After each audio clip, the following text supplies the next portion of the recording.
Welcome back, brothers and sisters. This is Ed's lecture on a theology during the partition of marriage. Nowadays, if we insist on purity before marriage, we are often treated as a fool. If you look at some statistics, there is not much difference in the consciousness of premarital purity between young Christians and non-Christians. In certain groups, it is even worse in the church. Increasingly, even within the church, the consciousness of premarital purity is crumbling. Because young people don't take baths seriously before marriage, a young adult pastor of a mega church gave guidance like this. You are allowed to sleep together if you're getting married anyway. It was a story more than 10 years ago. That's what I heard directly from a brother who attended the church. However, I don't want to compromise on the fundamental desire of young people. Why? Because that is the core of Christian dating that makes a difference between us and the world. I don't want to argue about premarital purity from a developmental psychology perspective. Even from the point of view, I can prove the validity of premarital purity. Still, if the meaning of marriage and purity is not based on the Bible, there is a risk that will end up in a consuming debate. The Bible's meaning of purity is not only related to physical relationships, but also to the vulgar thoughts, words, and deeds that come from the heart. Just because you didn't sleep with your lover before marriage doesn't mean you have kept the purity completely. But neither should we undermine that keeping physical purity is the greatest of those. Adultery of the heart is a great sin, but adultery of the body is much more serious sin. Remember this word. The body is not meant for sexual immorality, but for the Lord, and the Lord for the body. It means our bodies must be kept pure for the Lord's sake. We must not think that our sins are the same. That is, whether you commit it with your heart or your deeds, you must not regard that as the same sin and way. Furthermore, you should not use this as an excuse to become insensitive to premarital purity. We must always be conscious that not all sins are equally abominable. Confessing the triune God as my Lord is best expressed in my fundamental desire problem. Unless I surrender the very thing I had to yield to God's sovereignty and His holy will, I am not yet fully submissive to His rule. This applies not only to young people but also to married men and women like me. I once read Elizabeth Elliot's Passion and Purity and was shocked. Her husband is missionary Jim Elliot, who was martyred at the Huaorani tribe of Ecuador at the young age of 28 in 1956. The book vividly depicts the dating story between the two until they got married. There seem to be many things that young people these days do not agree with emotionally. This is because her dating style is generally like a fool. However, if you look at the book's contents, it seems that the U.S., where Alice lived, was not much different from the current atmosphere in Korea or other countries. Students asked the blatant question, how can we marry someone we've never kissed? She even refers to the atmosphere at the time as a generation that nearly everybody goes to bed with everybody. We can't necessarily say that Ella's dating method is 100% correct. Still, the way she loved him before marriage sets a truly outstanding example for today's Christian young adults. When it comes to loving him, she always recognizes God simultaneously, and the way she cares for the loved one to focus more on God is truly impressive. I did not want to turn Jim aside from the call of God to distract his energies or in any way to stand between him and a thoroughgoing surrender. This was what I understood real love to mean. And love means following the commands of God. This is a commandment which was given you from the beginning, to be your rule of life. Her attitude is God-centered dating that is too drastic for us today. Rather, I think that such a view of dating is necessary for Christian young adults. These days, self-centered dating is becoming the norm to the point where you can't even recognize yourself.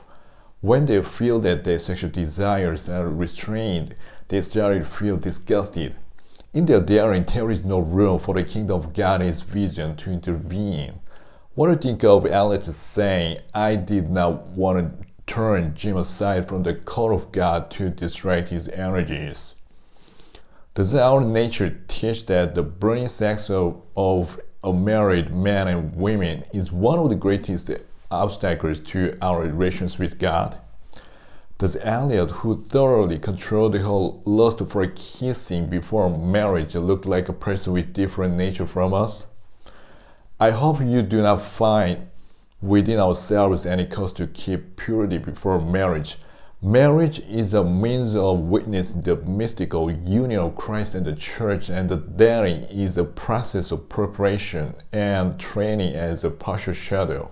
Sexual intercourse is permitted only between couples in an irrevocable covenant relationship.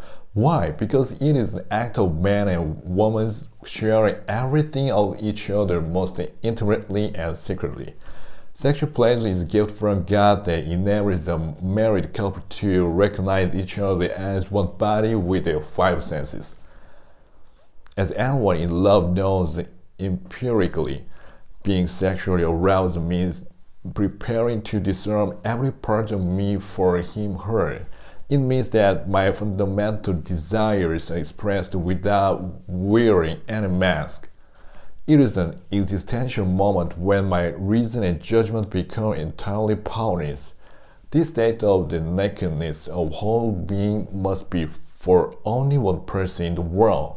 Of course, it is on the premise that the one cannot be changed. However, dating is an incomplete union in which he/she is likely to change.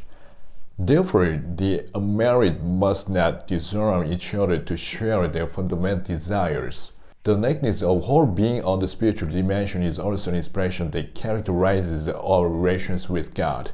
Why? Because He knows even our deepest secrets and wants to conform all our desires to His glory. Our faith is willing to admit that we are naked before God. It is our faith to humbly admit our existential sinfulness without putting on any mask and to seek His mercy. The nakedness of my whole being is a state in which my reason and judgment are completely paralyzed before His grace. So now it is a state in which only Christ on the cross is my everything. This nakedness of the whole being can never be shared with any idol other than God. Why? Because it is an act of pushing away Christ who has become my everything. Married life is the sin that best shows it. The covenant of marriage is most vivid evidence of our covenant relations with God. In other words, the nakedness of the whole being shared between husband and wife is a mirror that reflects our relations with God. Then the nakedness of whole being contains the relationship of two dimensions at the same time. Our spiritual purity to one God and our physical purity to one spouse. The concept of purity is completely fidelity towards the one in a covenant relationship. Therefore, the nakedness of whole being towards him/her before marriage is never allowed. Dating is preparation for a covenant marriage and only serves as a partial shadow. In this way, we must find the cause to keep purity before marriage in our relations with God. Now, Christian couples must do with all they might to keep the purity before marriage. As the sexual attraction towards each other is intense, I pray that each other's will for purity will also be strong. Please remember that keeping purity before marriage is the best act of recognizing God's sovereignty in dating. I hope you can strive together to ensure that sexual arousal for each other is functioning properly and is in place until you are married. The more you strive to be pure before marriage, the more it will be expressed as love for your spouse after marriage. There is an episode from a long time ago. I posed a sensitive question to students while giving a daring lecture at a university's Christian club. What do you think is an appropriate level of physical contact before marriage? Then a brother proudly said that if the two love each other, they can have a relationship. Of course, he meant it as a sexual intercourse that is only possible between husband and wife. I was a little perplexed. If the brother was not a Christian, I could have accepted what he had just said.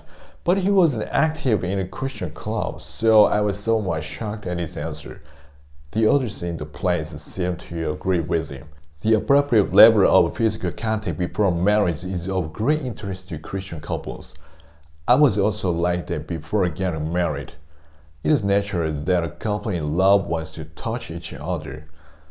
As we saw previously, when a man and woman fall in love, their brains become extremely active, secreting many love hormones from their body. Among the hormones, oxytocin strongly evokes the craving for physical contact. This is especially true in the early stages of dating. In the process, couples almost mistake intense sexual arousal for love. Why? Because body reactions happen to him, her, which do not occur to others.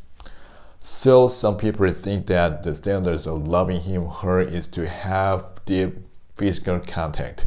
Christian couples should definitely know. Physical contact is a useful way to love each other, but don't mistake it for love. Even if they can't agree, I will have to keep on insisting with all my conscience. Love is not a state of sexual arousal caused by the secretion of hormones in our body, and it is just one of the forms to express love. At this point, I would once again remind you of the concept of love. As mentioned previously, love must be primarily defined as being. Why? Because God is the one who showed the prototype of all love, and God himself is love.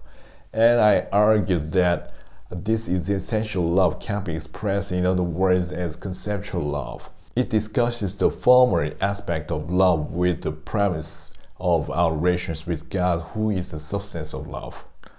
If we take the two components that make up this conceptual love, namely will and emotion, love is an operation of the will accompanied by emotion. How to understand these two components has been sufficiently covered previously, so I will omit it here.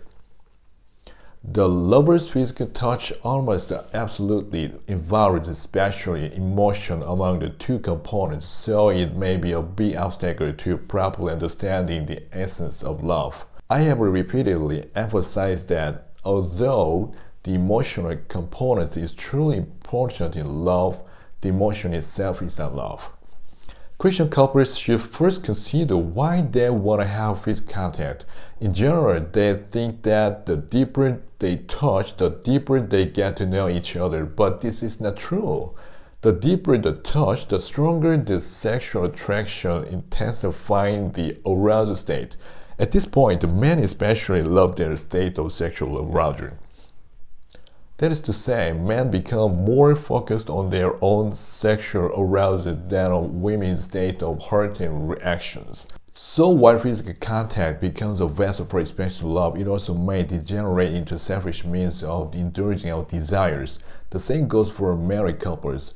Just because you are married doesn't mean you are free to touch indefinitely.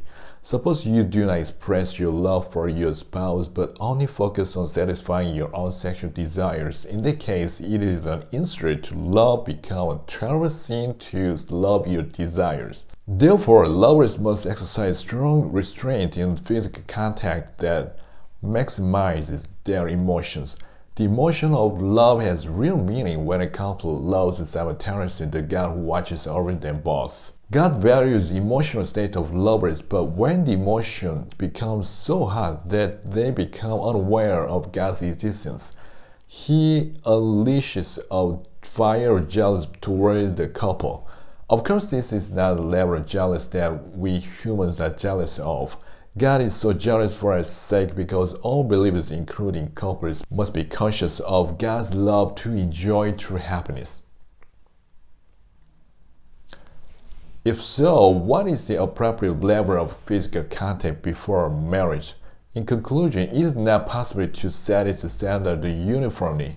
Why? Because each country, each culture, each person has difference. Nevertheless, we must set a minimum guidelines for physical contact and a final point that cannot be compromised. First, the guidelines should be standards that enables the couple to be conscious of and love God simultaneously, who watches over them.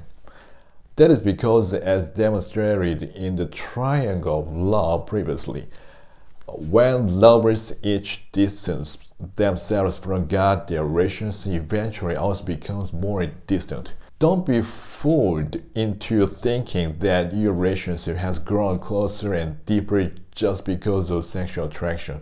You must keep in mind the principle of existence that if your relations with God become alienated, your relations with your lover will also become distant. If you feel the urge to burn with desires for each other during physical contact, forget God's distance and ignore His word about purity. Stop immediately. However, in this state, it is also impossible to stop touching. If you keep on touching to indulge your sexual arousal regardless of her state of heart, stop immediately. This is not an expression of love, but is merely selfishness that loves your desire. Because of this intense nature of physical contact, each person reacts differently. Some ministers even forbid it thoroughly because it's a irresistible force. Some even repented all night for holding her hand just once while dating before marriage. In some churches, dating is allowed within the permission of the session, and marriage is conducted under the leadership of the session. It's hard to believe, but it's not our story, and it's happening recently. We should respect the decisions of such people and such cultures. However, it cannot be applied uniformly to all couples. If they force their absolute methods on others, I would call them legalists. Of course, it is one of the necessary methods for couples who are fundamentally vulnerable to sexual reactions. However, if all physical contact could never be allowed before marriage, it would have been written somewhere in the Bible. But there is no such record. Those vulnerable to physical touch need to exercise greater restraint than others. It was hard for me to hold her hand during dating before marriage because my heart pounded. Perhaps it is because my mother ran away from home when I was young, and there were no women in the house. Such people need to be more careful about physical touch while dating. On the other hand, there are people who naturally express physical contact and enjoy a sense of security from it. A brother I know has a lot of older sisters at home, so he gets along very naturally with the other sisters in the area. It looked so strange to me, so I asked why. He said that he naturally expressed physical touch to his girlfriend, but that didn't cause sexual excitement to skyrocket. Unmarried sisters often find emotional stability through natural touch with their boyfriends in dating. Since there are so many different attitudes toward physical contact, it is impossible to uniformly set a standard for its expression. So the two in dating must set a standard before God. Some couples hug naturally, while others hurt to tolerate just being arm in arm. Usually sisters are more disciplined than brothers, so sisters need to control their brothers. Of course, there are more opposite cases than expected. This method is not perfect either. Due to the nature of single men and women who are vulnerable to the intensity of touch, they rarely control this issue on their own. So it is an excellent way to voluntarily ask a senior, such as mentor or a ministry in charge, for guidance, even if it is a little embarrassing. For example, if seen that they violate the appropriate level of physical contact decided together, they ask, "Please rebuke us immediately." The two's physical touch is usually done secretly. Still, a slight effect occurs on the conscious remembering what they said. You might want to protest these methods, saying, "What are you talking about in a world like this?" However, I'm saying to use the function of physical contact as positively and purely as possible before marriage. Next, I think that kiss is the last point of physical contact that cannot be compromised. That is, you must not kiss under any circumstances before marriage. Perhaps some people might cover this lecture or boo me because of my word. Nevertheless, I try not to bend my argument in the light of the Bible, risking the pastor's conscience. Surprisingly, it appears in the Bible verses what the kiss means. The word kiss refers to an ancient Near Eastern greeting to show love or friendship, intimacy, or respect. When used as a general meaning, it does not refer to a deep kiss or sexual act. Therefore, light kissing as greeting was established as custom even between the same sex. But sometimes it means a deep kiss between a man and woman. Let him kiss me with kisses of his mouth, for your love is better than wine. Song of Songs chapter 1 verse 2. Moreover, the word kiss is sometimes used for God. In this case, it means absolute obedience to God or the deepest level of reverence. A prime example is in Psalm 2:12. Kiss the Son, lest he be angry and you perish in the way.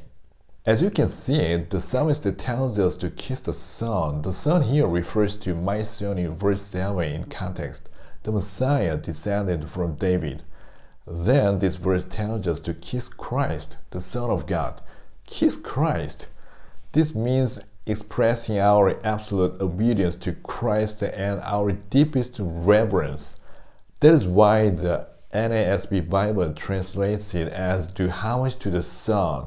That is when used in relation to God, the meaning of kiss to express the deepest reverence for Him. This kind of reverence is accompanied by extreme intimacy. It promises a state of union with the object of reverence. When we say we revere God, it means that He and I are inseparable. It is the result of faith in the triune God, and it is also the evidence that we are saved. The word kiss in this context has a religious and spiritual meaning. That is why the Bible expresses to kiss Baal or to kiss calves when people would have an exclusive relationship or a union with others, not God. In other words, that kind of kiss is idolatry and spiritual adultery. Now we need to organize the meaning of deep kiss, not just the general meaning. Since the meaning of deep kiss between a man and woman is not specified in the Bible, I will approach it in a way that corresponds to us from the meaning of kiss in relation to God. The relationship between faith and works of salvation and will and emotion of love were applied in correspondence. Similarly, we can apply it to us correspondingly from the religious and spiritual meaning of kiss. If kissing the Son signifies a deep reverence for Him and a union with Him or an exclusive relationship, the corresponding meaning can also be applied to the act of kissing between man and woman. Because kissing the Son is not a general greeting, so the act of kissing between man and woman in love is not just a greeting. So kissing him, her means deep respect, a sacred union, and an exclusive relationship whether others cannot intervene. This is a relationship that only married couple can enjoy. Why? Because it is the act of expressing the most sacred, deepest intimacy towards each other without their parties intervening. Because of the meaning of kissing, a married couple who have not yet become one flesh must refrain from kissing. Just because modern sensuous and stimulating culture takes it for granted, we don't have to follow it. Christian couples must date as distinct from the world.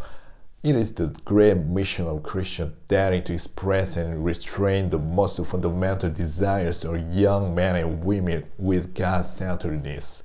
The act of surrendering the most uncompromised desire to God's sovereignty is the ever so beautiful tears of obedience. I sincerely desire that all lovers will be able to keep their innocence and purity toward God in all their daring before marriage. Okay, it's time to wrap up the class today. See you next.